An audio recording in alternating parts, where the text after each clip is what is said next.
là nous sommes à la véritable entrée historique de Brioude. Nous pouvons passer par là, donc en face nous pouvons voir certaines villes comme La Motte.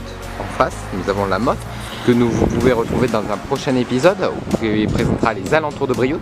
Donc on arrive par ici, on passe sous cette espèce de porche et pour ressortir dans le centre vraiment historique de Brioude. Ça c'est vraiment le centre historique avec la mairie à droite, le groupe scolaire Jean Pradier à gauche, ainsi que la basilique un peu plus à droite et vraiment le centre historique de Brioude tout droit.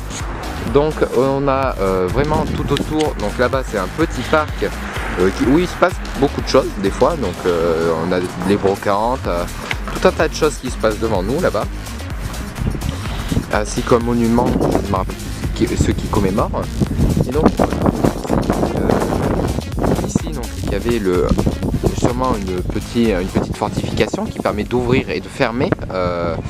Je pense pas que c'était un pont-levis, mais peut-être que c'était un pont-levis, parce que nous voyons que les fortifications donc, arrivent jusqu'ici, font comme ça, et donc font un petit porche et se retrouvent par là-bas. Donc tout a été un peu rénové, et donc en dessous, je pense qu'il y avait, vous voyez, peut-être un pont-levis, et donc on peut voir aussi que les remparts continuent et s'arrêtent jusque là-bas. Et ça a été gardé en souvenir, bien entendu, de cette époque ancienne de Brioude. Et donc c'est ici que vivaient tous les paysans à cette époque. Et que par là passaient les paysans pour pouvoir rentrer dans la ville, sous le porche, et enfin afin de se sécuriser des assauts. Donc une entrée qui a toujours été gardée pour commémorer un petit peu.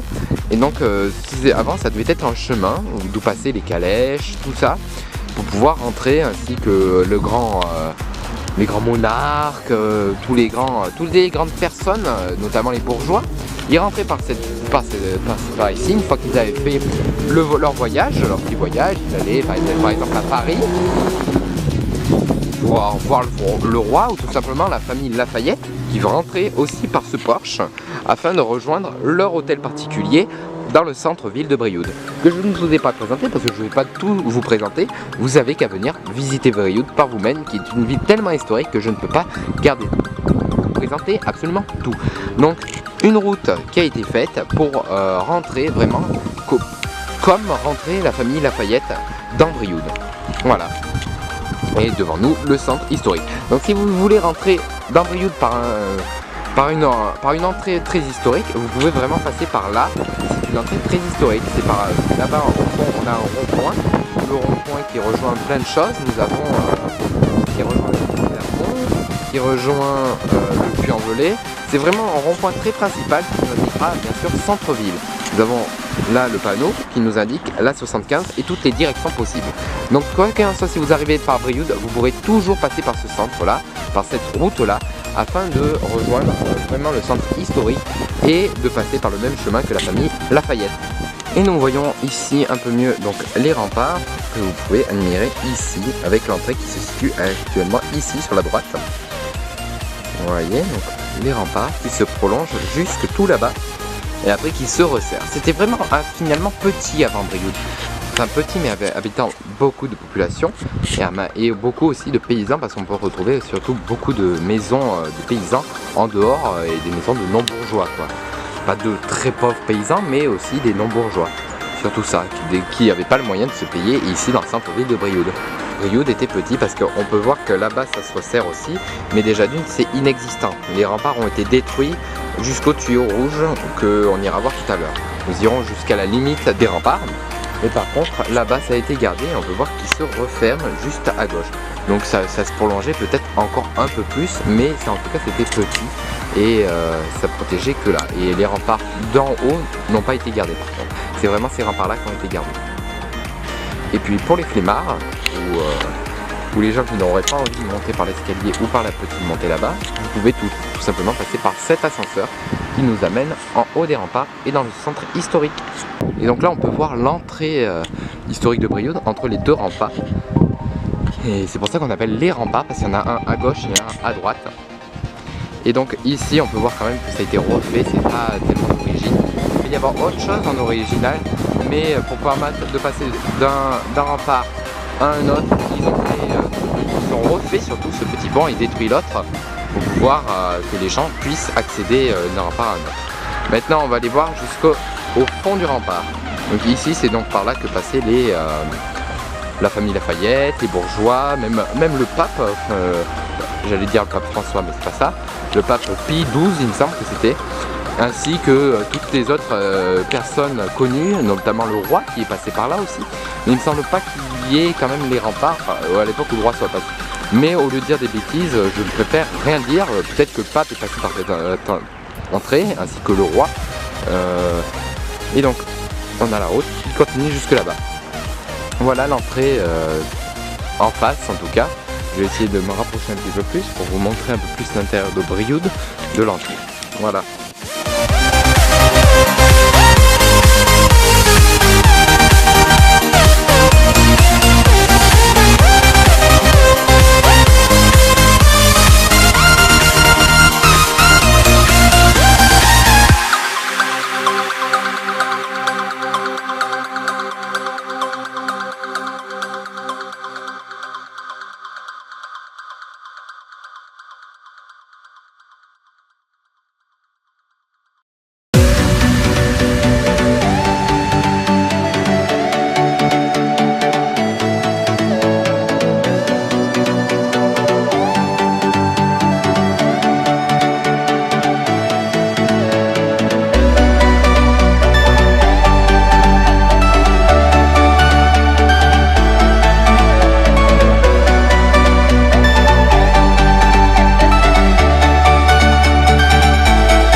Donc là on peut voir à présent que nous sommes arrivés à la fin des remparts. Donc c'est ici qu'ils ont été démolis, ils ont été détruits jusqu'ici pour fonder après une ville moderne et puis oublier un petit peu le passé. Donc c'était ça venait jusqu'ici.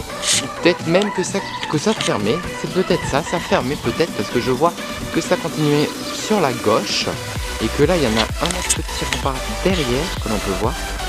Je vois qu'il y a des escaliers, on va monter et donc on peut voir donc que ça englobait une bonne partie de la cité déjà dès l'époque. Donc enfin, on a monté les escaliers et donc on peut voir donc que ça part quand même sur le côté, vous ne pouvez pas voir.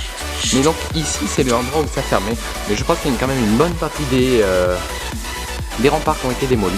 Donc on peut voir déjà que les remparts étaient bien espacés, espacés d'environ 2 pas, on peut dire 2-3 pas.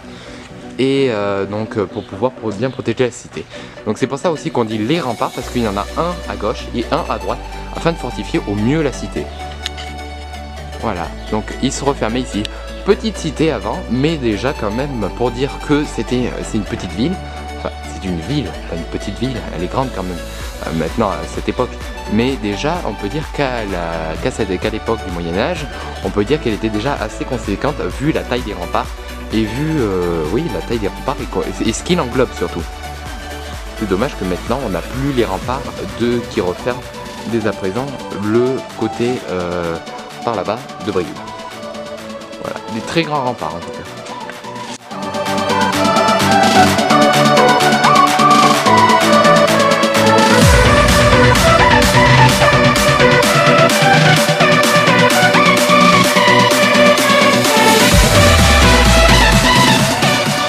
On se retrouve ici dans cet endroit donc, qui s'appelle la fontaine de Saint-Julien et donc je vais vous raconter l'histoire. Il faut savoir que la fontaine Saint-Julien qui se trouve derrière moi est classée monument historique et cette fontaine d'époque romane exceptionnellement conservée est un petit édifice orné de 2 chapiteaux que l'on peut voir ici.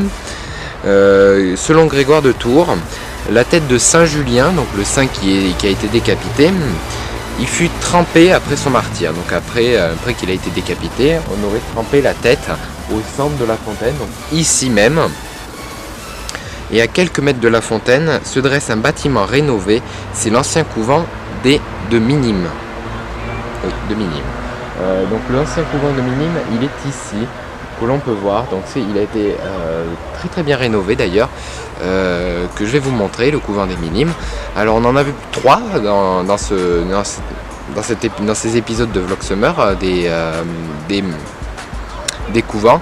Alors il y a le couvent de Minimes qui est là, il y a le couvent de Saint-Dominique ainsi que le couvent de la Visitation. Donc maintenant il va s'en suivre de petits plans et on marquera la fin de cette vidéo à la Bajasse.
种子蛋